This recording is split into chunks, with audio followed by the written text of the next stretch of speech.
இந்த மாதத்தில், அதாவது 6 மாதம் முடிச்சு கர்த்தருடைய நாளாக இந்த கடைசி கர்த்தருடைய நாளிலே கர்த்தர் நம்மை கூட்டி சேர்த்திருக்கிறார். லூரியா, praise the lord. Praise the lord. எல்லாருக்கும் கேட்குதுங்களா? ஓகே. கர்த்தர் நல்லவர். வசனத்துக்கு நேராக நாம் கடந்து போவோம். இந்த மாதத்தின் வாக்குத்தத்தம் ஆதியாகமம் 9:27. ஆதியாகமம் 9:27.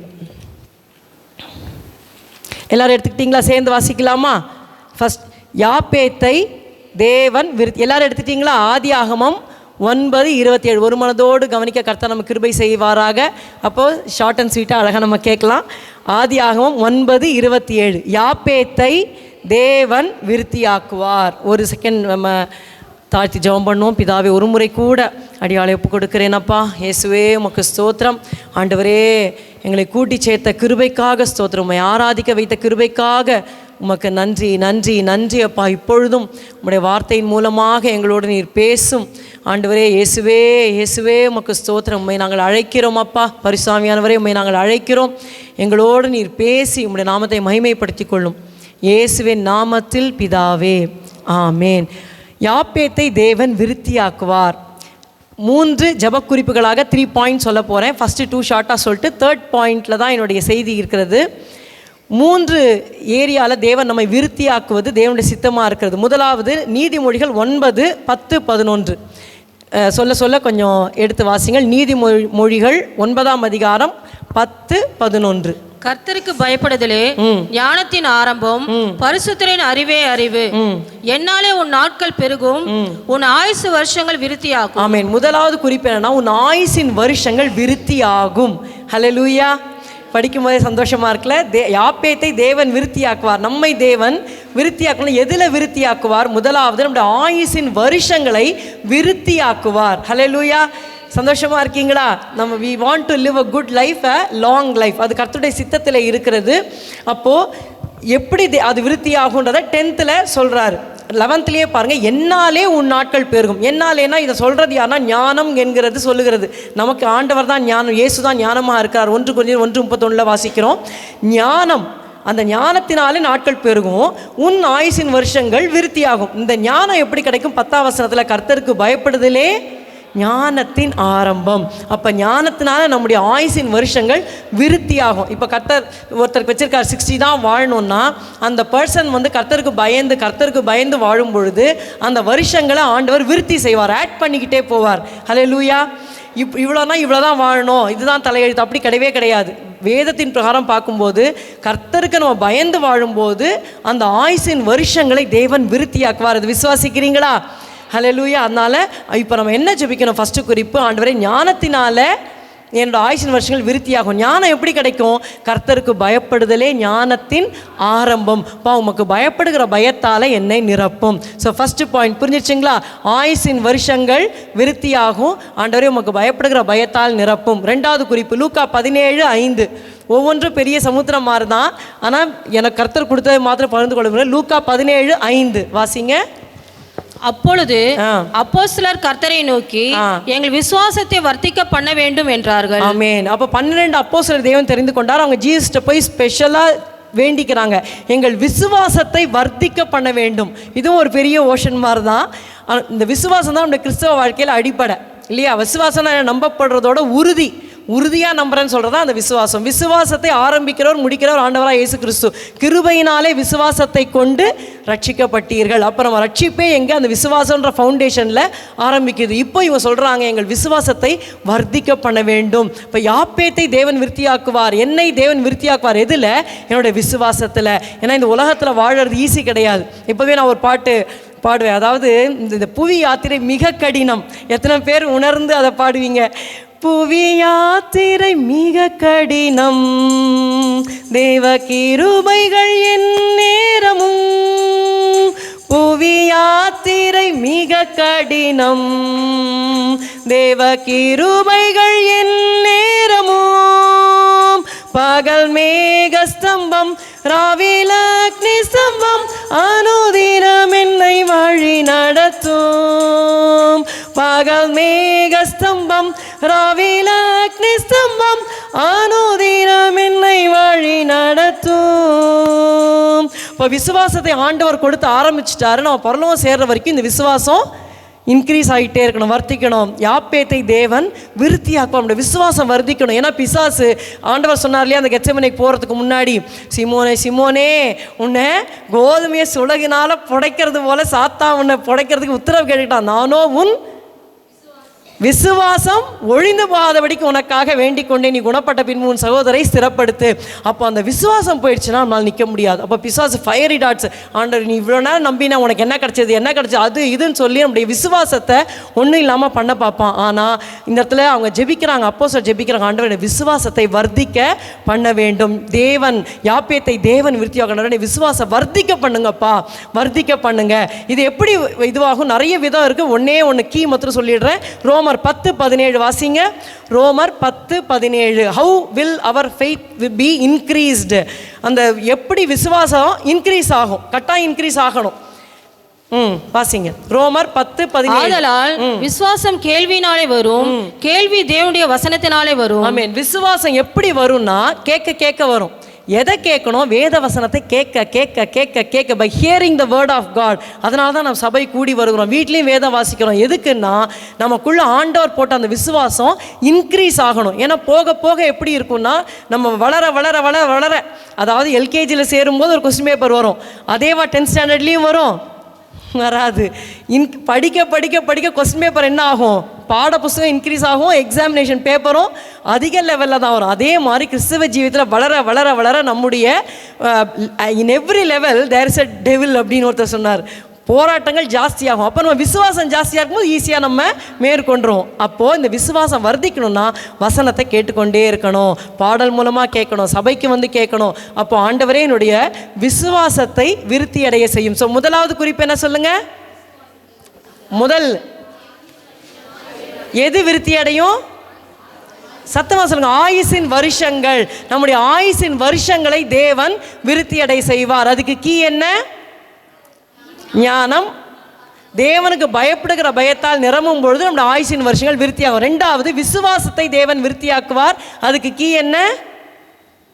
வசனத்தை கேட்டுக்கிட்டே இருக்கணும். வசனத்தை கேட்க கேட்க கேட்க தியானிக்க உள்ள போக போக நம்முடைய ஃபெய்த் இன்க்ரீஸ் ஆகிட்டே இருக்கும். மூன்றாவது கொலோசியர் 1:10. இதுதான் என்னுடைய செய்தியோட மெயின். இது கொலோசியர் 1:10. கொலோசியர் 1:10 எடுத்துட்டீங்களா? 275 பேஜ். கொலோசியர் 1:10. சகலவித நற்கிரியைகளுமாகிய கனிகளை தந்து தேவனை அறிகிற அறிவில் விருத்தி அடைந்து கர்த்தருக்கு பிரியமுண்டாக அவருக்கு பாத்திரராய் நடந்து கொள்ளவும். அப்போ பவுல் ஜெபிக்கிறார், இந்த கொலோசை பட்டணத்தில் இருக்கிற விசுவாசிகள்லாம் எதுல விருத்தி அடையணுமா? தேவனை அறிகிற அறிவில் விருத்தி. எல்லாரும் சொல்லுங்க ஆமென். the knowledge of God. தேவனை அறிகிற அறிவில் நம்ம விருத்தி அடையணுமா? God is like a ocean. அவர் எவ்வளோ வருஷம் பின்பற்றினாலும் எனக்கு ஆண்டவர் பற்றி தெரியுங்க அப்படின்னு சொல்லவே முடியாது. நம்ம எவ்வளோ தெரிஞ்சாலும் நமக்கு வந்து புரியுங்களா? அவருடைய மகா ஐஸ்வர்யங்கள் கிருபைகள் அவரை பற்றி அறிகிறது நம்ம சும்மா ஒரு ட்ராப் தான் நம்ம அறிஞ்சிக்க முடியும். அப்போ நம்ம கேட்கணும், ஆண்டவரே உண்மை அறிகிற அறிவில் என்னை விருத்தி அடைய பண்ணும். இப்போ நம்ம யோனாவின் புஸ்தகத்துக்கு செல்ல போகிறோம். அதுதான் என்னுடைய மெயின் மெசேஜ். ஸோ மூன்றாவது குறிப்பு தேவனை அறிகிற அறிவில். இப்போ யோனாவின் புஸ்தகம் எடுத்துக்கொள்ளுங்கள். தேவனை அறிகிற அறிவிலே விருத்தி அடைய வேண்டும். இந்த யோனா தேவனை எப்படி அறிந்து வைத்திருந்தார்?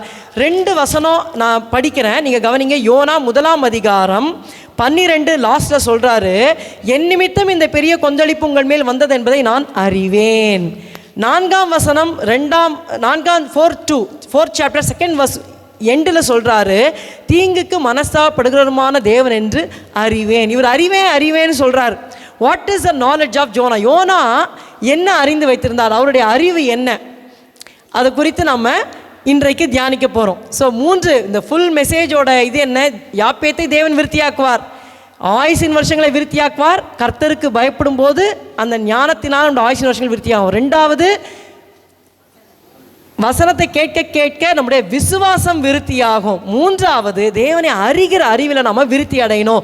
யோனா தேவனை அறிஞ்சிருக்கேங்கிறாரு. எப்படி? What was the knowledge of Jonah? எப்படி விருத்தி அடைகிறது நம்ம பார்ப்போம். அதாவது ஓகே, யோனா 1ஆம் அதிகாரம் 1 வசனம் பாருங்க. நம்முடைய ஆண்டவர் யார்? அமித்தாயின் குமாரனாகி யோனாவுக்கு கர்த்தருடைய வார்த்தை உண்டாகி அவர். 2ஆம் வசனம், நீ எழுந்து மகாநகரமாகி நினிவேக்கு போய் அதற்கு விரோதமாக பிரசங்கி, அவருடைய அக்கிரமம் என் சமூகத்தில் வந்து எட்டினது என்றார். எல்லாரும் யோனாவுடைய அந்த சம்பவம் கதைகள் நமக்கு நல்லா தெரியும் இல்லையா? அதனால் நான் அப்படியே பாருங்கள். அப்போ தேவனை அறிகிற அறிவில் விருத்தி அடையணும். முதலாவது நம்முடைய ஆண்டவர் யார்? இது நான் சொல்கிறதெல்லாம் வந்துட்டு ஒரு few drops in a big ocean, பெரிய பசிபிக் ஓஷனில் ஒரு 4-5 ட்ராப் வைக்கிற மாதிரி குறிப்பு, சரிங்களா? இதை வைத்து கர்த்தர் நமக்கு அவரை அறிகிற அறிவில் நம்ம விருத்தி அடையணும். இப்போ இந்த பாயிண்ட்டு போகிறதுக்கு முன்னாடி சொல்கிறேன், தேவனை அறிகிற அறிவு ரொம்ப இம்பார்ட்டண்ட்டா அப்படின்னா யோவான் 17:3 எடுத்து வாசிங்க. யோனா புத்தகத்தை வச்சுக்கோங்க. அதை சொன்னதுக்கப்புறம் இங்கே வர ஜான் 17:3, யோவான் 17:3 டக்குன்னு எடுத்து வாசிக்கணும். ஒன்றான மெய் தேவனாகிய உம்மையும் நீ அனுப்பினவராகிய இயேசு கிறிஸ்துவையும் அறிவதே நித்திய ஜீவன். ஆமென். ஒன்றான மெய் தேவனாகிய உம்மையும் நீர் அனுப்பினவராகிய இயேசு கிறிஸ்துவையும் அறிவதே நித்திய ஜீவன். அப்போ அவரை அறிகிற அறிவில் வளர வளர தான் நம்ம நித்திய ஜீவனை சுதந்திரிக்க முடியும். பூமியில் இருக்கோம், கர்த்தர் ரட்சித்தார், வளர்ந்து கொண்டே வருகிறோம். நித்திய ஜீவனுக்குள்ளே நம்ம பிரவேசிக்கணும். சமாதானம் நம்முடைய இருதயத்தில் பிரவேசிச்சது, கடைசியில் நம்ம சமாதானத்துக்குள்ளே பிரவேசிக்கணும். அதே மாதிரி நித்திய ஜீவனாக இயேசுவை இருதயத்தில் ஏற்றுக்கொண்டோம், நம்முடைய வாழ்க்கை முடியுமோ அந்த நித்திய ஜீவனுக்குள்ளே நம்ம பிரவேசிக்கணும்னா அவரை அறிகிற அறிவில் வளரணும். நாலேஜே இல்லாமல் இல்லை, நாலேஜ் கொஞ்சம் இருக்குது, அதனால தான் ரட்சிக்கப்பட்டு நம்ம வந்துட்டோம். ஆனால் போக போக இவ்வளோ வருஷம் வந்துட்டோம், எனக்கு தெரியும், கிடையவே கிடையாது. நம்ம ஆண்டவரை உண்மை அறிகிற அறிவினால் என்னை நிரப்பும், என்னை அதிலே விருத்தியாக்கும், வளர பண்ணும்னு கேட்கணும். அப்போ இங்கே பாங்க, முதலாவது ஆண்டவர் யார் அப்படின்னா அவர் பேசுகிற ஆண்டவர். ஹல்லேலூயா. பேசுகிற ஆண்டவர். இங்கே யோனா கிட்ட சொல்கிறாரு பாருங்க, அமித்தாயின் குமாரன் யோனாவை கர்த்தருடைய வார்த்தை உண்டாகி அவர் பேசுகிறார், நீ இதை செய்யன்னு பேசுகிறார்.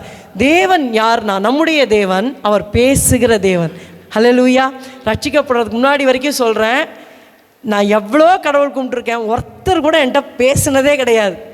இது பாவம், இது கரெக்டு, இது தப்புன்னு சொன்னதே கிடையாது. என் மனசாட்சி சொல்லும். என் மனசாட்சி தப்பு பண்ணால் உறுத்தும், இது பண்ணோம், மனசாட்சி பேசுமே ஒழிய நான் கடவுளுடைய சத்தம்னு கேட்டதே கிடையாது. நான் ரட்சிக்கப்பட்டு வந்த உடனே கர்த்தருடைய ஃபஸ்ட்டு எனக்கு கேட்கவே இல்லை. எங்கள் அக்கா என்கிட்ட சொல்லுவாங்க, நான் கர்த்தர் சத்தம் கேட்டேன், கர்த்தர் என்கிட்ட பேசினார். எனக்கு ஒரே கடுப்பாக இருந்தது. என்ன அவட்ட மொத்தம் பேசுகிறீங்க? நானும் பைபிளை விழுந்து படிப்பேன், ஆனால் கர்த்தர் என்னோட பேசுகிறாருன்னு சொல்கிறதுக்கு ஒன்றுமே இருக்காது, ஒன்றுமே புரியாது. அப்படி ரொம்ப நான் கஷ்டப்பட்டேன். அப்புறம் ரொம்ப கஷ்டப்பட்டு கேட்டபோது நான் ஞானஸ்நானம் எடுக்கலாம், அபிஷேகம் இல்லை, ரட்சிக்க மாத்திரம் பட்டிருந்தேன். ஒரு புஸ்தகத்தில் நான் கர்த்தர்கிட்ட கேட்டேன், ஆண்டவரே என்னோட பேசுங்க. அப்புறம் நிறைய கர்த்தர்ட்ட, என்ன அவட்ட தான் பேசுவீங்களா, நீங்கள் என்ன பார்ஷியல் காடா, அது நிறைய சென்டென்ஸ் பேசிட்டேன் கர்த்தர்ட்ட. அந்த புக்கில் 26 பஸ்ஸில் ஏறி உட்காந்து டி நகர் போகும்போது பின்னாடி உட்காந்து படிக்கிறேன். அந்த புஸ்தகத்தில் நான் என்னெல்லாம் சொன்னோன்னோ அப்படியே எழுதியிருந்தது. அப்படியே அப்போ தான் ஃபஸ்ட் டைம் நான் கர்த்தருடைய சத்தத்தை நான் கேட்டேன். அழுதுகிட்டே இருந்தேன். அந்த கண்டக்டர் அந்த பஸ்ஸிலே ஒரு 10 பேர் தான் இருந்திருப்பாங்க, ஏன்னா காலையில் 7:30க்கே போயிடுவேன். அப்படியே அழுதுகிட்டே அந்த கண்டக்டர் திரும்பி பார்க்குறாரு. First time I heard the voice of God, கர்த்தர். அப்புறம் உமாட்ட வீட்டுக்கு போய் சொன்னேன், கர்த்தர் என்னோட பேசினார். அப்போ தான் எனக்கு புரிஞ்சுது, ஹவு கர்த்தர் பேசினா நமக்கு நல்லா தெரியும். அந்த அனுபவம் நமக்கு இருக்கு இல்லையா? ஹல்லேலூயா. சில பேர்கிட்ட கேட்டால் எப்படி பேசுவார், நான் கேட்டது இல்லையே அப்படிங்கிறாங்க. அது மெசேஜாக இருக்கலாம், ஒரு பாட்டாக இருக்கலாம், கர்த்தர் உங்கள் உள்ளத்தில் பேசுறது உங்களுக்கு கேட்கும். நம்முடைய ஆண்டவர் பேசுகிற ஆண்டவர். ஹல்லேலூயா. This is our God. What is the knowledge we have about our God? He is a God who speaks. அவர் பேசுகிற ஆண்டவர். நம்ம பாடுவோமா? பேசும் தெய்வம் நீர், பேசாத கல்லோ மரமோ நிரல்ல, பேசும் தெய்வம் நீர். ஆமென். அவர் பேசுகிறார். என்ன சொன்னார் யோனாட்ட? நீ எழுந்து மகாநகரமாகி நினிவேக்கு போய் அதற்கு விரோதமாய் பிரசங்கி, அவருடைய அக்கிரமம் என் சமூகத்தில் வந்து எட்டினது. அப்போ இவர் இஸ்ரவேல் தேசத்தில் இருக்கிறார். இந்த சைடு போனால் ஒரு 550 மைல்ஸ் ட்ராவல் பண்ணால் இந்த சைடு நினிவே. ஆனால் இவர் என்ன பண்ணுறாரு, கர்த்தர் சொல்கிறத கேட்காம அவர் யோப்பான்ற இடத்துக்கு போயிட்டு அங்கேருந்து 2500 மைல்ஸ் 2500 மைல் தூரம் இருக்கிற தர்ஷீஸுக்கு ஓடி போகிறார். ஏன்னா கர்த்தர், ஏன்னா இந்த யோனா ஒரு இஸ்ரவேலன், ஹீஸ் அன் இஸ்ரலைட். இந்த நினிவே மக்கள் யாருன்னா அசீரியர்கள். அசீரியர்களோட கேபிட்டல் சிட்டி தான் நினிவே. சரிங்களா? இந்தியாவோட கேபிட்டல் என்ன? டெல்லி தானா? நியூ டெல்லி. ஓகே.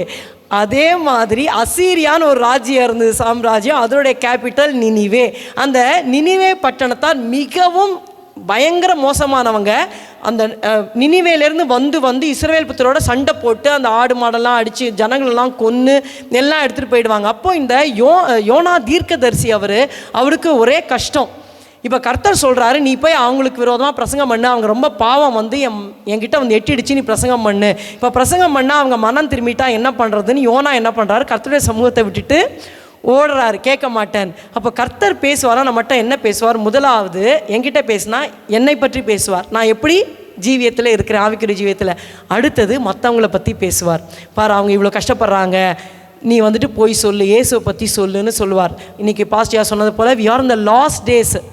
நம்ம முடிஞ்ச வரைக்கும் சொல்லிடணும். ஒரு ஆட்டோவில் போகிறீங்களோ, காரில் போகிறீங்களோ, டூ வீலரில் போகிறீங்களோ, நீங்கள் ஆஃபீஸ் வெளியில் யாரோட காண்டாக்டில் இருக்கீங்களோ, அவங்க ரட்சிக்கப்படுவாங்களா ரட்சிக்கப்பட மாட்டாங்களா, என்னை சத்துருவாக்கிடுவாங்களான்லாம் பயப்படக்கூடாது. சொல்கிறத சொல்லிடணும். சரிங்களா?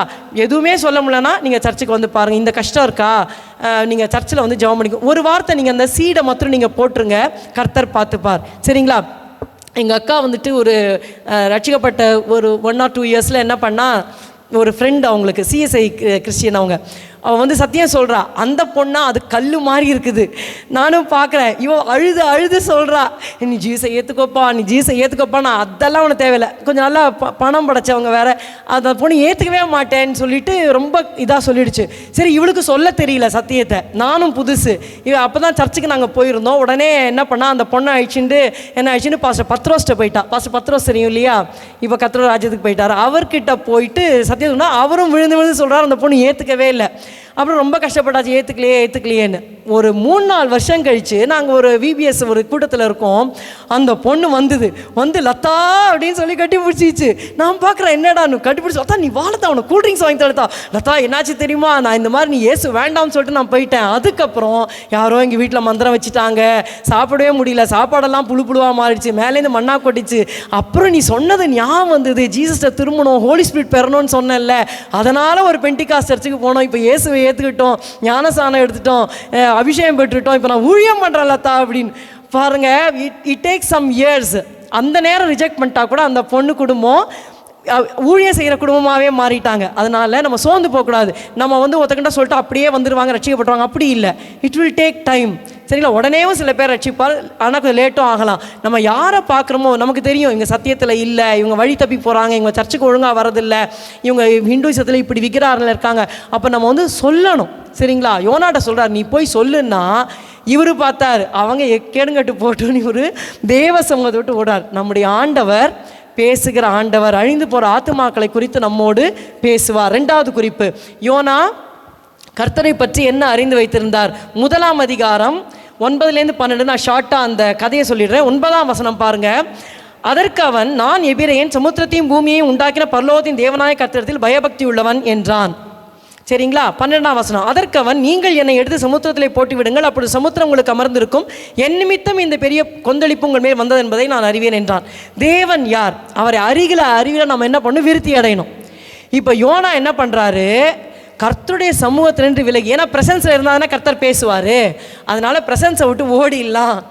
இவருக்கு என்னன்னா கொஞ்சம் அறிவு இல்லை. கர்த்தர் எல்லா இடத்துலையும் இருக்கார். God is a omnipresent God. சங்கீதக்காரன் சொல்கிறார், நான் வானத்துக்கு ஏறினா அங்கே இருக்கீங்க, பாதாளத்தில் படுக்கப்பட்டாங்க, எங்கே போகிறதாண்டு எனக்கு சமூகத்தை விட்டு. ஆனால் யோனாவுக்கு அந்த அறிவில்லை, நான் ஓடுறேன்னு சொல்லிட்டு ஓடுறாரு.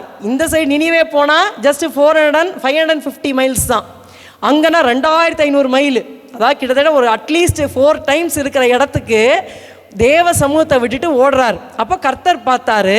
4ஆம் வசனம். கர்த்தர் சமுத்திரத்தின் மேல் பெருங்காற்றை விட்டார். மழை புயல் அதெல்லாம் கொடுக்கல, ஒரு காற்று அப்படின்னு ஒரு காற்று விட்டார், பெருங்காற்று, அவ்வளோதான். அதனால் கடலிலே கப்பல் உடையும் என்று நினைக்கத்தக்க பெரிய கொந்தளிப்பு உண்டாயிற்று. இப்போ நம்முடைய தேவன் யார்? இப்போ யோனா கொந்தளிப்பு உண்டாச்சா, ஐயா என்ன பண்ணுறாரு, நைஸாக ஷிப்பில் ஏறிட்டு, டிக்கெட் கொடுத்து வாங்கி ஷிப்பில் ஏறிட்டு அடித்தளத்தில் போய் சுகமாக தூங்குறாரு. அவன் இப்போ கப்பல் உடைய போகுது அப்படின்னா என்ன, அவ்வளோதான், லாஸ்ட் ஹோப்பில் இருக்குது. இருக்கிற சரக்கெல்லாம் தூக்கி கப்பல், இவங்கெல்லாம் மர்ச்சன்ட்ஸ், இங்கே வாங்கி அங்கே போய் அதிக விலைக்கு விற்று வாழணும். குடும்பம் இருக்குது, இவங்க கொண்டு வந்தால் தான் காசு. ஆனால் இப்போ உயிரே போகிற நிலைமை, எல்லாம் தூக்கி போட்டுட்டு அவன் தேவனை நோக்கி வேண்டி கொண்டு இருக்கிறான். 6ஆம் வசனம் பாருங்கள். அப்பொழுது மாலுமி அவனிடத்தில் வந்து, அதாவது யோனாட்ட வந்து, நீ நித்திரை பண்ணுகிறது என்ன? எழுந்திருந்து உன் தேவனை நோக்கி வேண்டிக்கொள், நாம் அழிந்து போகாதபடிக்கு சுவாமி ஒருவேளை நம்மை நினைத்துள்ளுவார். இவர் தூங்கிட்டு இருக்கார். ஸோ நீ எழுந்து வேண்டிக்கோப்பா, கடவுள் எப்படியா நினைப்பார். இவங்க அவன் தேவனை நோக்கி வேண்டான், யெகோவா தேவனை பற்றி தெரியல. ஆனாலும் எப்படி இந்த ஆபத்து வந்ததுன்னு இவங்களுக்கு தெரியாதனால சீட்டு போடுறாங்க. பாருங்கள், மழை இல்லை, பெரிய ஸ்டாம்லாம் இல்லை, ஜஸ்ட்டு காற்று தான். அந்த காற்றுல அந்த ஓஷன் வந்துட்டு கொந்தளிக்குது. அதனால் இந்த படகு உடஞ்சி போயிடும் போல இருக்குது. பயங்கர பொருள் சேதமாயிடுச்சு. இப்போ உயிராவது தப்புமானா அதுவும் ஊசலாடுது. ஸோ யார் நிமித்தம் வந்து சீட்டு போட்டு குளிக்க போட்டால் யோனா பேருக்கு வருது. இப்போ யோனாட்ட கேட்குறாங்க, நீ யார்? நீ முதல்ல உன் தொழில் என்ன? ஃபஸ்ட்டு கொஸ்டின் கேட்குறாங்க 8ஆம் வசனத்தில். அப்பொழுது அவர்கள் அவரை நோக்கி, யார் நிமித்தம் இந்த ஆபத்து நமக்கு நேரிட்டது நீ எங்களுக்கு சொல்ல வேண்டும். உன் தொழில் என்ன? நீ எங்கே இருந்து வருகிறாய்? உன் தேசம் எது? நீ என்ன ஜாதியான் என்று கேட்டார்கள். அதற்கு அவன், நான் எபிரெயன், சமுத்திரத்தையும் பூமியும் உண்டாக்கின பரலோகத்தின் தேவனாய கர்த்தரிடத்தில் பயபக்தி உள்ளவன் என்றான். அல்லேலூயா. அப்போது நான் எபிரெயன், முதல்ல அது வந்து 3 கொஸ்டினுக்கு ஆன்சர் ஆகிடுது. ஹீப்ரூன்னு சொன்ன உடனே ஓகே, இவன் இஸ்ரேலைட்டு. நீ எங்கேருந்து வர்ற? இஸ்ரேல் தேசத்துலேருந்து வர. நீ உன் தேசம் என்ன? இஸ்ரேல் தேசம். நீ என்ன ஜாதி? நீ எபிரெயன்னு சொல்லிட்ட. ஓகே, பரிசுத்த ஜாதி. அப்போது என்னப்பா உன் தொழில்னு கேட்டால் இவன் ஆன்சர் பண்ணி, இந்த வசனத்தை எப்போ படித்தாலும் எனக்கு சிரிப்பு வரும். சமுத்திரத்தையும் பூமியையும் உண்டாக்கின பரலோகத்தின் தேவனாகிய கர்த்தரிடத்தில் பயபக்தி உள்ளவன். எப்படி சொல்கிறான் பாருங்க. ஏற்கனவே அவங்க ஷிப்பில் போய்கிட்டு இருக்காங்க நடுக்கடலில். சமுத்திரத்தையும் பூமியும் படைச்ச ஒரு எர்த்துனால என்ன, லேண்ட் அண்ட் வாட்டர் தான். சமுத்திரத்தையும் பூமியும், ஏன்னா இப்போ நமக்கு இந்துயிசத்தில் உங்களுக்கு தெரியும் இல்லை, ஒவ்வொன்றுத்துக்கும் ஒவ்வொரு காடு இருக்கும். ஆனால் இவன் சொல்கிறான், சமுத்திரத்தையும் என் தேவன் தான் படைச்சார், பூமியையும் தேவன் தான் படைச்சார். ஆனால் அவர் எங்கே இருக்காரு? பரலோகத்தின் தேவனாகிய கர்த்தர் எல்லாத்தையும் கண்ட்ரோல் வச்சுருக்காரு. ஸோ இவருக்கு ஒரு நாலேஜ் இருக்குது. அவர் சர்வ வல்லமையுள்ள தேவன். யோனாவுக்கு கர்த்தரை பற்றி அறிவு இருக்குது. சரிங்களா? அவங்க எப்படி உடனே அவங்க பயப்படுறாங்க. இவன் ஏன்னா 10ஆம் வசனம் பாருங்க. அவன் கர்த்தருடைய சமூகத்தில் நின்று விலகி ஓடி போகிறவன் என்று தங்களுக்கு அறிவித்ததினால் அந்த மனுஷர் மிகவும் பயந்து அவனை நோக்கி, நீ ஏன் இதை செய்தாய் என்றார்கள். இப்போ கொஸ்டின் கேட்குறாங்க, ஏன்டா இதை பண்ண? ஏன்னா சமுத்திரத்துக்கு அவர் தான் தேவன். நீ தனியாக இருந்தால் பரவாயில்ல, லேண்ட்லேருந்து தனியாக அனுபவிச்சா. நீ ஷிப்பில் ஏறிட்டு உன்னோட கூட நாங்களும் இப்படி கஷ்டப்பட வேண்டியிருக்கேன்னு சொல்லிட்டு அவங்க என்ன பண்ணுறாங்க, நீ ஏன் இப்படி பண்ண?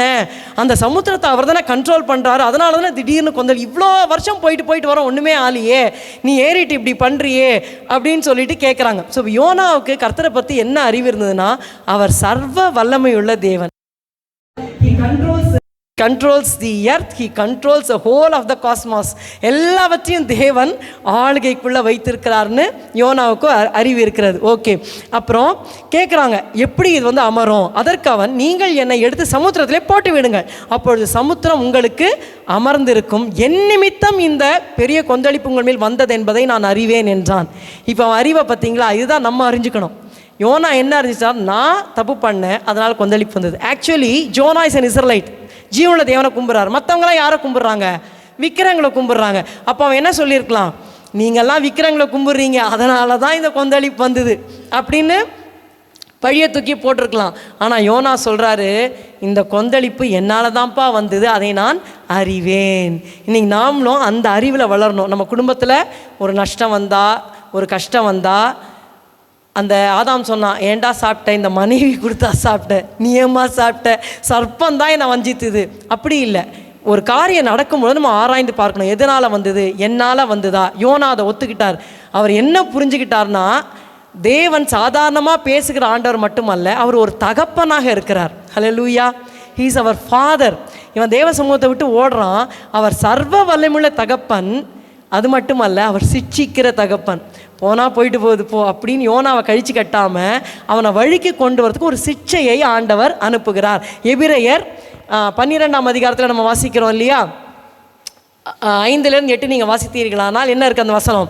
ஹீப்ரூஸ் 12:5-8 எடுத்து வாசிங்க. அன்றியும் என் மகனை கர்த்தருடைய சிட்சையை அற்பமாக எண்ணாதே, அவரால் கடிந்து கொள்ளப்படும் போது சோர்ந்து போகாதே, கர்த்தர் எவனிடத்தில் அன்பு கூறுகிறாரோ அவனை அவர் சிட்சித்து தாம் சேர்த்துக் கொள்கிற எந்த மகனையும் தண்டிக்கிறார் என்று பிள்ளைகளுக்கு சொல்லுகிறது போல உங்களுக்கு சொல்லியிருக்கிற புத்திமதியை மறந்தீர்கள். நீங்கள் சிட்சையை சகிக்கிறவர்களாக இருந்தால் தேவன் உங்களை புத்திரராக நீ நடத்துகிறார்.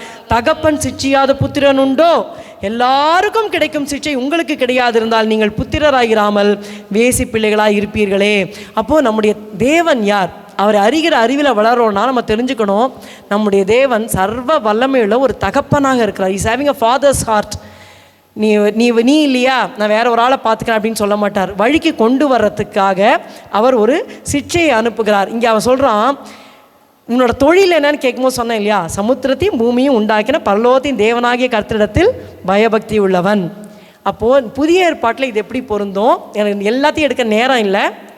யோவான் 1:12-13 மற்றும் வாசிங்க. ரொம்ப முக்கியமான 2 வசனங்களை வாசிடுவோம். யோவான் 1:12 இது உங்களுக்கு நல்லா இருதயத்தில் பதித்து கொள்ள வேண்டும். John 1:12 and 13. அவருடைய நாமத்தின் மேல் விசுவாசம் உள்ளவர்களாய் அவரை ஏற்றுக்கொண்டவர்கள் எத்தனை பேர்களோ அத்தனை பேர்களும் தேவனுடைய பிள்ளைகளாகும்படி அவர்களுக்கு அதிகாரம் கொடுத்தார். அவர்கள் இரத்தத்தினாலாவது மாம்ச சித்தத்தினாலாவது புருஷனுடைய சித்தத்தினாலாவது பிறவாமல் தேவனாலே பிறந்தவர்கள். ஆமென். இப்ப இயேசுவின் நாமத்தினால விசுவாசமா இயேசுவை இருதயத்தில் ஏற்றுக்கொள்ள எத்தனை பேர்களோ அத்தனை பேர்களும் தேவனுடைய பிள்ளைகளாகும்படி அவளுக்கு அதிகாரம் கொடுத்தார்.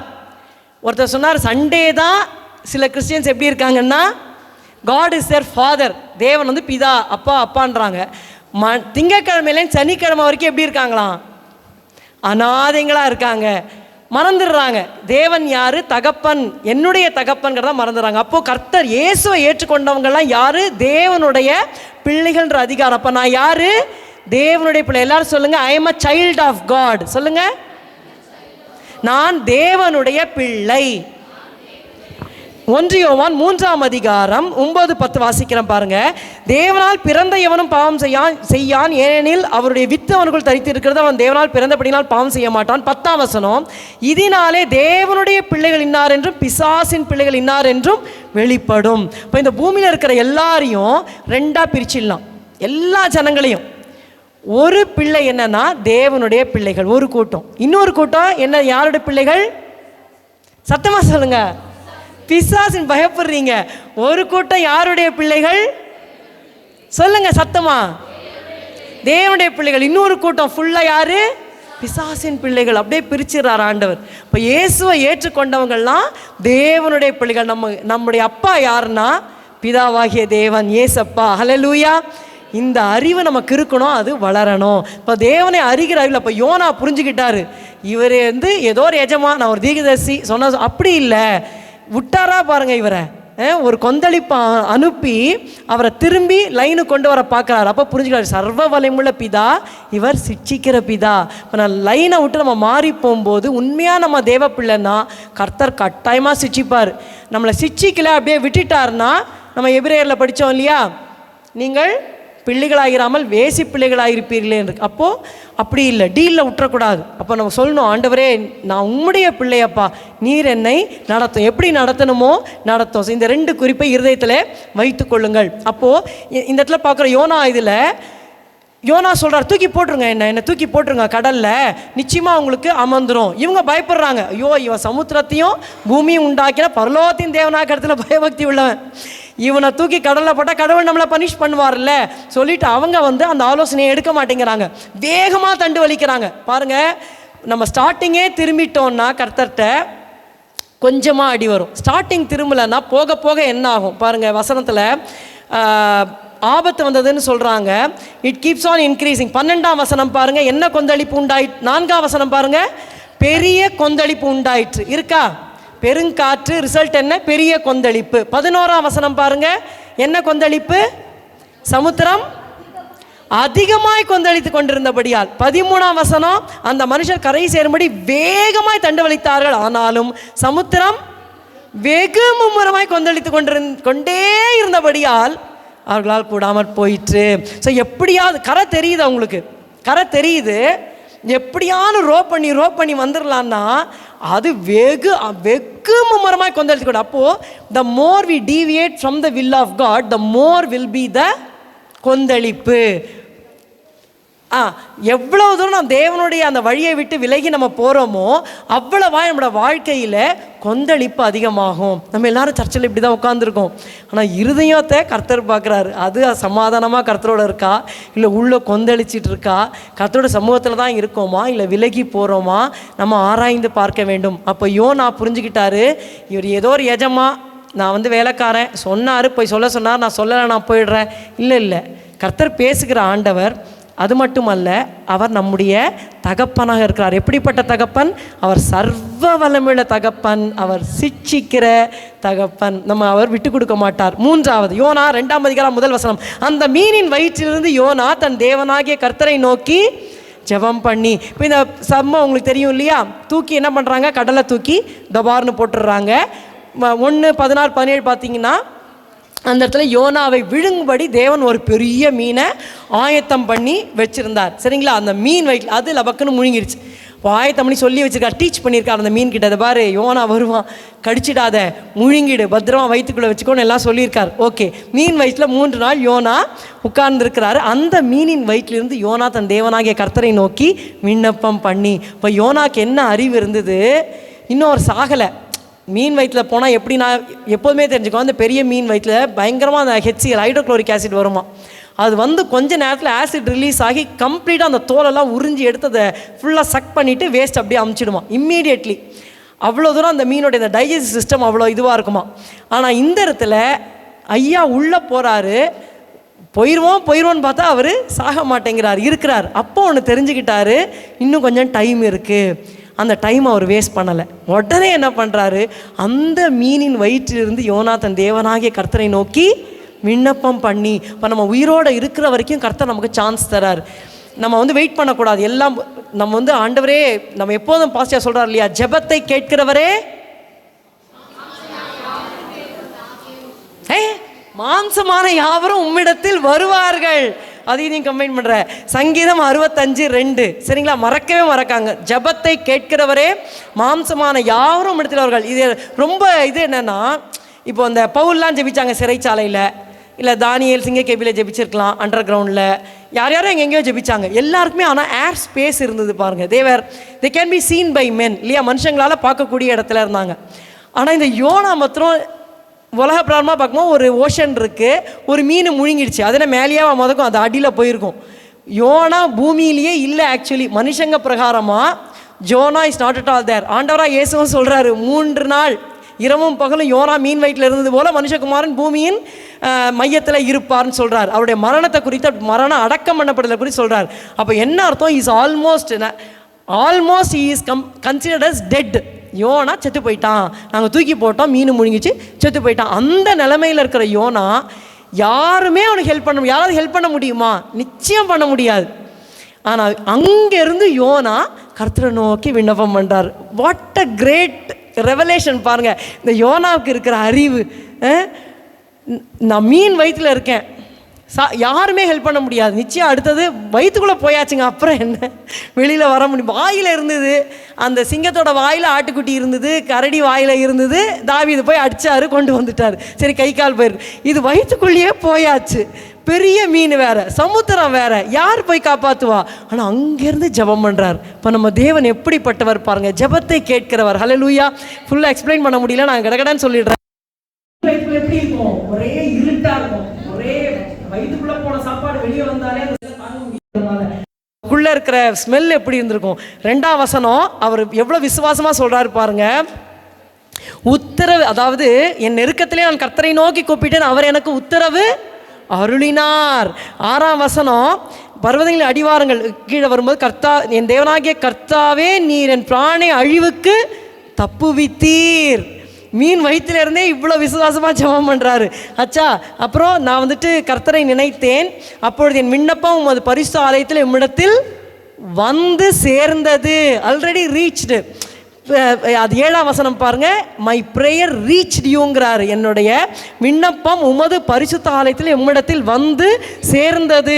9ஆம் வசனத்தில் சொல்கிறாரு, நானோவினால் துதியின் சதத்தோடையும் பலியிடுவேன், நான் பண்ணின பொருத்தனையை செலுத்துவேன், ரட்சிப்பு கர்த்தருடையது. இப்போ அவ்வளோ அந்த மீன் வயிற்றுக்குள்ளேருந்து இவ்வளோ விசுவாசமாக ஆண்டவரை. இவர் ஏன் மீன் வயிற்றுக்குள்ளே போனார்? இவர் கீழ்ப்படியாதனால. யோனானாலே டிசோபீடியன்ஸ் தான் நமக்கு ஃபஸ்ட்டாக தான் தாட்டில் வரும். அப்போ யோனா அந்த ஜனங்களுக்கு நான் எச்சரிக்க மாட்டேன், எப்படியாவது அவங்க போட்டோம் சொல்லி தேவ சமூகத்தை விட்டு ஓடுறார். கர்த்தர் சத்தத்தை கேட்கக்கூடாதுங்கிறதுக்காக ஓடுறாரு. ஆனால் தேவன் கொந்தளிப்பு அனுப்பிச்சு அவங்கள கஷ்டப்படுத்தி தூக்கி போட வச்சு மீனை முழுங்க வச்சு அந்த மீன் வயிற்றுலேருந்து யோனா கர்த்தரை நோக்கி பார்க்கிறார். ஹல்லேலூயா. இப்போ நம்ம ஜெபத்தை கர்த்தர் கேட்பாரா மாட்டாரா? ஆஃப்டர் ஆல் பழைய ஏற்பாடு, அவரெல்லாம் என்ன சும்மா ஹோலி ஸ்பிரிட் வந்தார் போனார். நம்ம அப்படி கிடையாது. ஆண்டவர் தம்முடைய சொந்த ரத்தத்தை சிந்தி நம்மை மீட்டெடுத்திருக்கிறார். அவரோட சொந்த பிள்ளைகள் நம்ம. அப்போ நம்ம ஜெபத்தை கேட்பாரா கேட்க மாட்டாரா? கேட்பார். ஜெபம் பண்ணுமா வேண்டாமா? பண்ணணும். தனித்தனியாக பண்ணணும். கட்டாயம் கர்த்தர் ஜெபத்தை கேட்பார். ஜெபம் பண்ணும்போது அவர் ஆன்சர் பண்ணும்போது சாட்சிகள் எழுமும். சரிங்களா? சோர்ந்து போகவே போகாதீங்க. கர்த்தர் ஜெபத்தை கேட்கிறவர். ஓகே, 4வது குறிப்பு யோனா 3:1 வாசிங்க.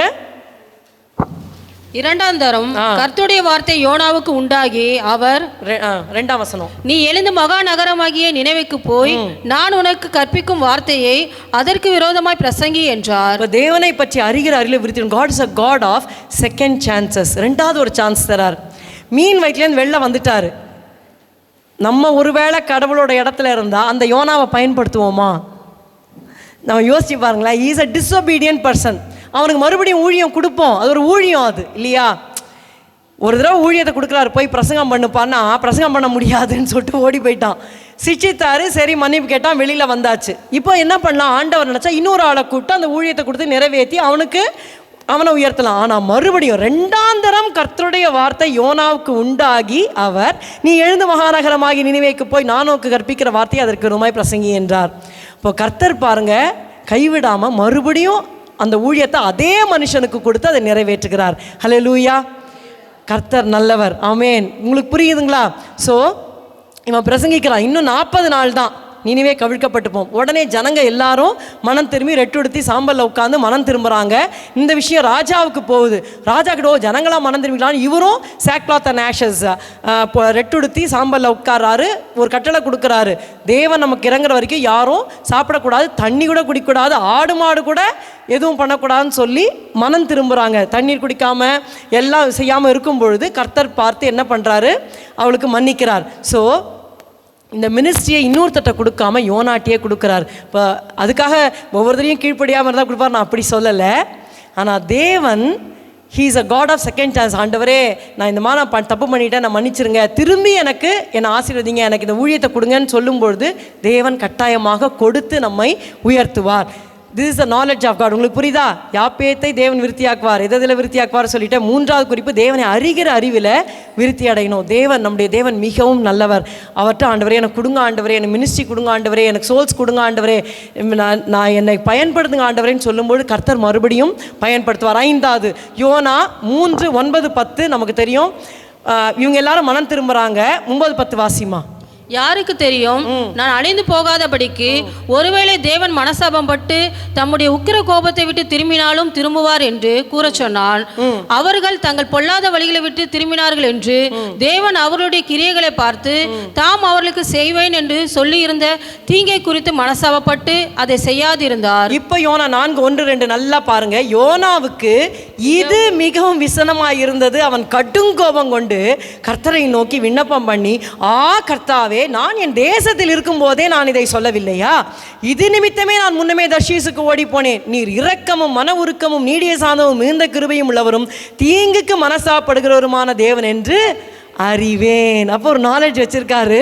அவர் சொல்றாரு, இந்த வசனம் ரொம்ப அருமையான வசனங்கள், பயங்கர, அதாவது விசனம் ஆயிடுச்சான். இந்த காரியம் எதுன்னா, தேவன் அழிக்கிறேன்னு சொன்னார், இப்போ அழிக்காம என்ன பண்ணிட்டாருன்னா தீங்குக்கு மனஸ்தாபப்பட்டு செய்யறேன்னு சொன்ன அந்த காரியத்தை செய்யாம மனம் திரும்பிட்டார். இப்போ 40 நாள் இவர் வெயிட் பண்ணுறாரு. 1 2 3 4ன்னு 41வது நாள் அந்த சோதோம் கொமோரா மேலே அக்கினி இறங்கின மாதிரி அக்கினி இறங்கி நினிவே அழிக்கப்பட்டோம் அப்படின்னு நினச்சிட்டு இருந்தால் அது நடக்கலை. இப்போ 2 காரியத்தில் அவருக்கு இடி வாங்குறாரு. ஒன்று, இவர் பெரிய தீர்க்கதரிசி.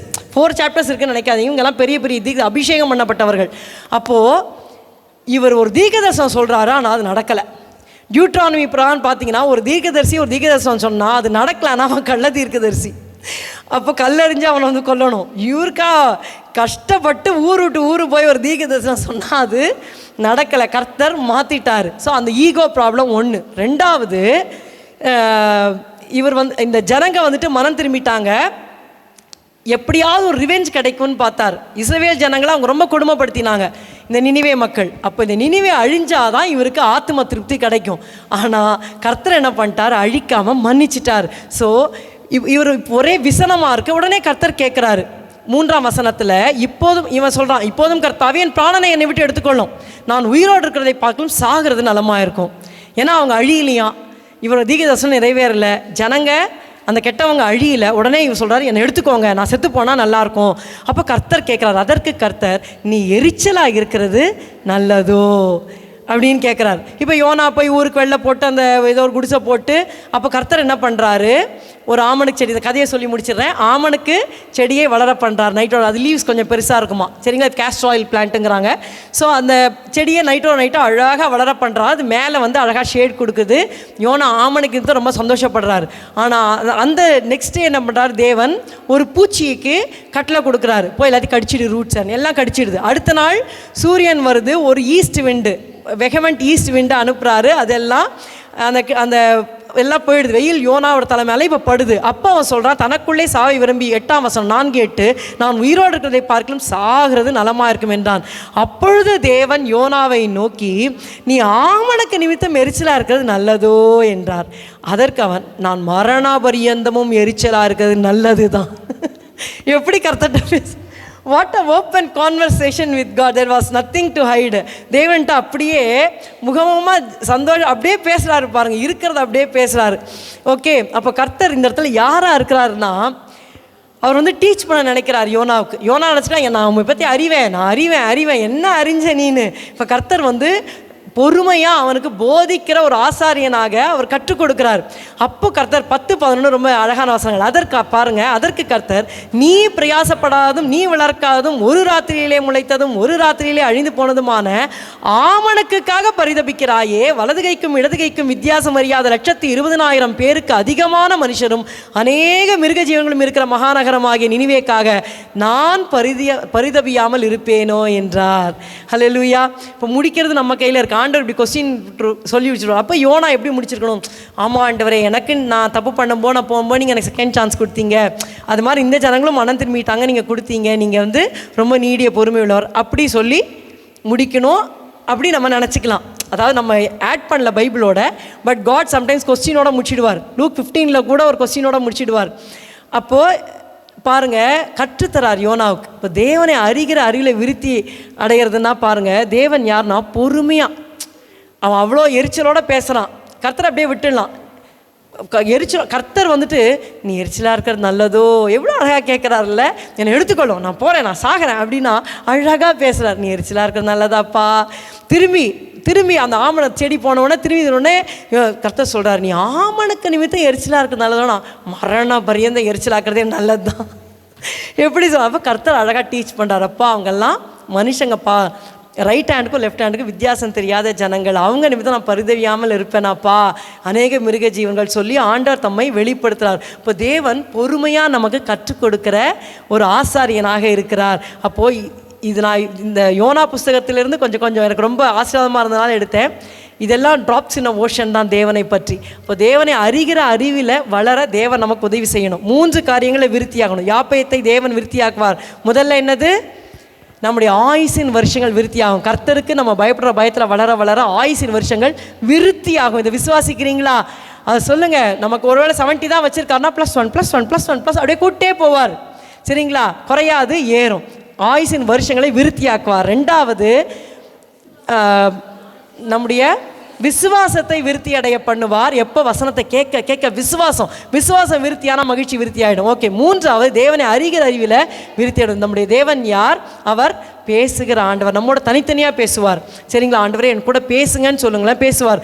அவர் பேசும்போது தான் இந்த உலகத்தில் என்ன இருக்கோ இல்லையோ, அவர் மாத்திரம் நம்மகிட்ட பேசிட்டார்னா சந்தோஷம் வந்துடும். கர்த்தர் என்கிட்ட பேசுகிறார், அதில் தான் சந்தோஷம். பணம் நிறைய இருக்கிறதுனாலையோ, வாழ்க்கை நல்லா இருக்குது, அதெல்லாம் சந்தோஷமே கிடையாது. நான் உண்மையாக சொல்கிறேன், எது இருக்கோ இல்லையோ, கர்த்தர் நம்ம கூட பேசிட்டார்னா அதில் இருக்கிற மகிழ்ச்சிக்கு ஈடு இணையே கிடையாது. இப்போ ஆண்டவரே என் கூட பேசுங்கப்பா, நீங்கள் உள்ள துக்கத்தில் இருக்கலாம், நீங்கள் நஷ்டத்தில் இருக்கலாம், ஆண்டவரே என்னோட ஒரு வார்த்தை நீங்கள் பேசுங்க.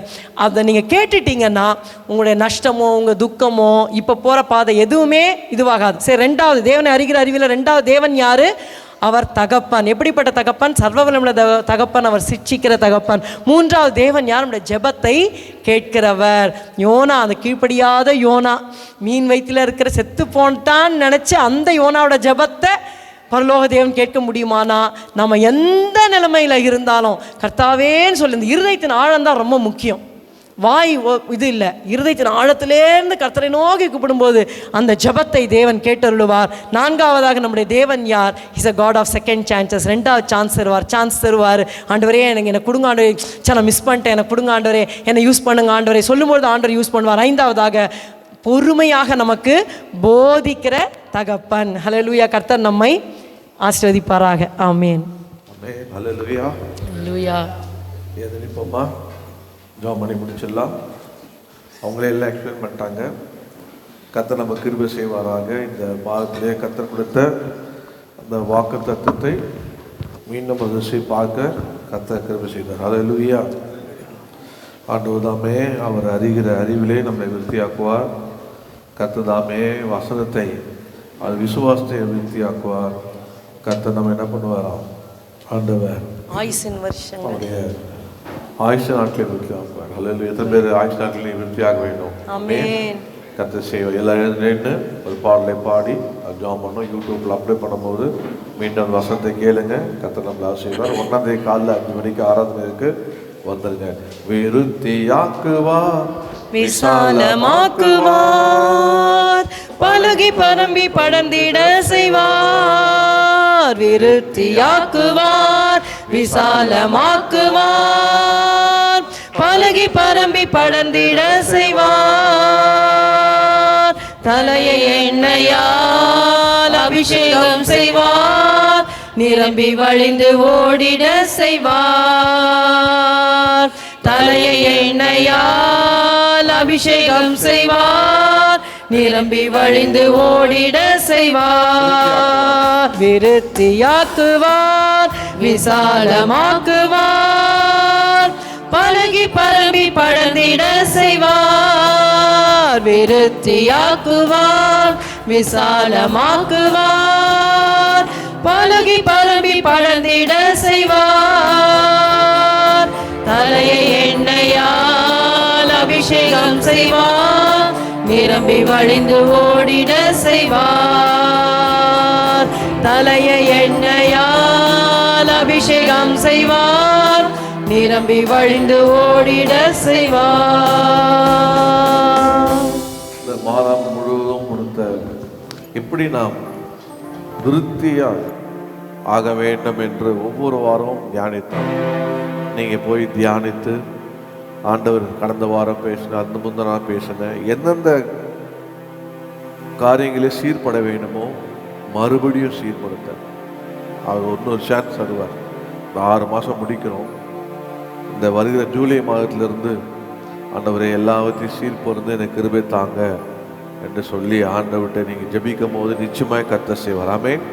நான் சொல்கிறேன் பாருங்கள், இப்போவுமே ஒரு ஆசீர்வாத ரகசியம் என்னன்னா, நீங்களும் கர்த்தரும் நீங்கள் எந்த அளவுக்கு அவரோடு நெருங்குறீங்களோ அந்த அளவுக்கு கர்த்தர் நெருங்குவார்.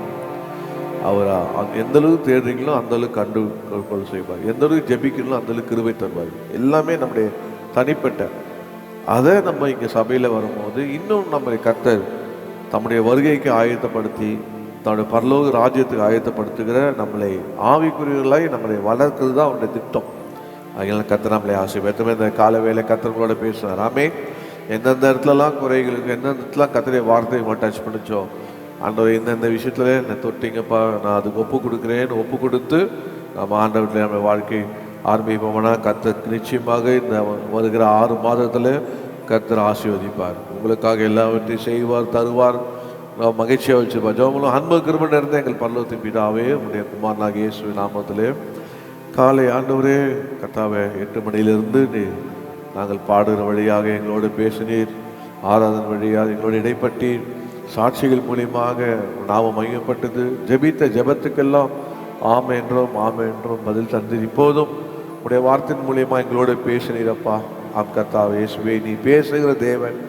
ஆண்டவரே கர்த்தாவே இயேசுவே, உமக்கு நாங்கள் பயப்படும் போது என்னுடைய ஆயுஷ் நாட்களில் நீர் ஆண்டவரே பூர்ணப்படுத்துகிறீர், விருத்தியாக்குகிறீரப்பா. அந்த விசுவாசத்தை கர்த்தாவே இயேசுவே எங்களை விருத்தியாக்குகிற வார்த்தையை கேட்க கேட்க ஆண்டவரே கர்த்தாவே எங்கள் விசுவாசத்தை விருத்தியாக்குகிறீர் அப்பா. ஆமாம் ஆண்டவரே கர்த்தாவே மாத்திரமல்ல ஆண்டவரே கர்த்தாவே எங்கள் ஞானம் ஆண்டவரே விருத்தி ஆகும்படி செய்கிறீரப்பா. கர்த்தாவே உமக்கு ஸ்தோத்திரம். யோனா போல ஆண்டவரே கர்த்தாவே இயேசுவே கர்த்தாவே ஆண்டவரே எங்களை ஒப்பு கொடுக்குறோம். கர்த்தாவே எங்கள் தேவன் யார் என்றால் பேசுகிற தேவன் என்று ஒப்பு கொடுக்குறோம். எங்கள் ஆண்டவர் யாருன்னா ஜபத்தை கேட்கிறவர் என்று நாங்கள் ஒப்பு கொடுக்குறோம். எங்கள் ஆண்டவர் யாருன்னா ஆண்டவரே கர்த்தாவே மறுபடியும் எங்களுக்கு சான்ஸ் கொடுக்குற தேவன் என்று நாங்கள் அறிகிறோம். எங்கள் ஆண்டவர் யாருன்னா மன்னிக்கிற தேவன் என்று நாங்கள் அறிகிறோம். எங்கள் ஆண்டவர் யாருன்னா கர்த்தாவே இயேசுவே வா இயேசுவே மீண்டும் ஆண்டவர் எங்களை உயிர்ப்பிக்கிற தேவன் அப்பா. கர்த்தாவே எங்களை ஒப்பு கொடுக்குறோம். எங்களை நடத்தும் ஆண்டவர் வந்த ஒவ்வொருவரையும் இந்த கருத்தில் ஒப்பு கொடுக்கிறேன். ஆசீர்வதிப்பீராக. அவர் கொடுக்குற காணிக்க தசமில் ஆசீர்வதித்து கடந்த 6 மாதம் கர்த்தரை நடத்தினார். இனி வருகிற 6 மாதம் அந்த வருஷத்துடைய கர்த்தரினோடு இருப்பார். நான் எதுக்குமே அஞ்ச மாட்டேன், பயப்பட மாட்டேன். நான் செய்ய வேண்டியதெல்லாம் அவருக்கு செய்ய வேண்டியதை நேரத்தையும் சமூகத்தையும் அது எல்லாவற்றையும் அவர் பாதத்திலே வைத்து அவர் கருத்திலே காத்திருக்கிறேன். கர்த்தர் நிச்சயமாக என்னை ஆசீர்வதிப்பார் என்ற விசுவாசத்தோடு என்னை கர்த்தர் விருத்தியாக்குவார் என்ற விசுவாசத்தோடு புறப்பட போகும் கிருபை செய்வீராக. எல்லா துதியை கனமையும் உமக்கே செலுத்துகிறோம். இயேசு கிறிஸ்து ரத்தத்தையும் இயேசு கிறிஸ்து நாமத்தில் ஜெபிக்கிறேன் நல்ல பிதாவே, ஆமென். சொல்லுவோம். என் ஆத்துமாவே கர்த்தரை ஸ்தோத்திரி, என் முழுமையோட பரிசுத்த நாமத்தை ஸ்தோத்திரி. என் ஆத்துமாவே கர்த்தரை ஸ்தோத்திரி, கர்த்தர் செய்த சகல உபகாரங்களையும் மறவாதே. ஆமென். நம்முடைய கர்த்தராகிய இயேசு கிறிஸ்துவின் கிருபை, பிதாவாகிய தேவனுடைய அன்பும் பரிசுத்த ஆவியானுடைய அந்யோன்ய ஐக்கியமும் நம்ம அனைவரோடு சகல பரிசுத்த கர்த்தரை வரி இருப்பதாக. ஆமேன் ஆமேன். சண்டே கிளாஸ் கர்த்தர்களை ஆசைப்படுறவங்க கூட இருப்பாராக. ஜபம் வேணுன்றவங்க மாத்திரம் வாங்க. ஏன்னா ரொம்ப டயர்டாக இருக்குது இந்த வாரம் முழுதும்